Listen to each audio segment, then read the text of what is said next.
are hurricane-force winds blowing through Southern California right now, and that is causing huge problems for firefighters trying to fight this fire. They can't put up planes. They can't put up helicopters. Fires raging out of control. The fires have burned about 5 football fields per minute. One of the fires is burning in Pacific Palisades. Now, that's a coastal neighborhood of Los Angeles and home to a number of celebrities. We're talking million-dollar mansions. Palisades Charter High School is among the buildings damaged by the fires.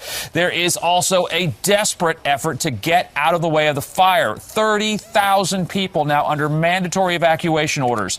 On Sunset Boulevard, drivers abandoned their cars after